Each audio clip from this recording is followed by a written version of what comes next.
शेतकऱ्यांच्या शेतीची जमीन मोजताना याआधी शेतकऱ्याला आपली जमीन मोजायची असेल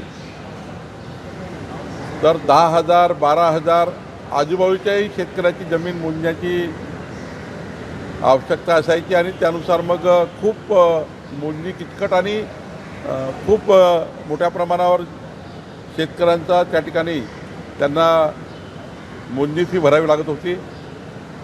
पण आपल्या सरकारने आता 200 रुपयामध्ये पोट हिस्सा मोजणी मंजूर केली आहे आणि या 200 रुपयामध्ये जेवढे काही पोट हिस्से असतील, समजा 5 पोट हिस्से आजूबाजूला असतील तर 1,000 रुपयामध्ये संपूर्ण मोजणी या शेतकऱ्याची होईल.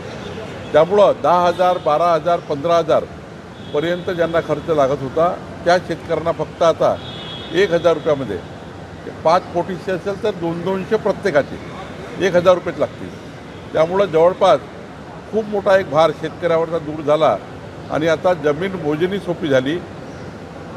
सरकारने खाजगी भूकरमापकांनाही सुद्धा आता परवानगी दिली आहे. खाजगी भूकरमापक जिल्हाधिकारी आता नेमणार आहे.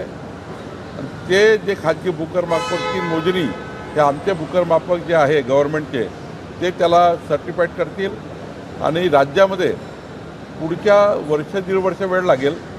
वर्ष दीड वर्षामध्ये आपलं राज्य 15 दिवसाच्या मोजणीवर येईल. आत्ता मोजणीला 60 दिवस लागतात. 15 दिवसात मोजणी झाली पाहिजे. मोजणीनंतरच खरेदी खत झालं पाहिजे.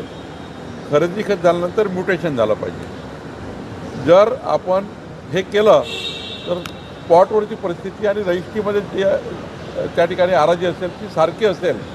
त्यामुळं वाद तयार होत नाही. कोर्टातले वाद मोठ्या प्रमाणात कमी होतील.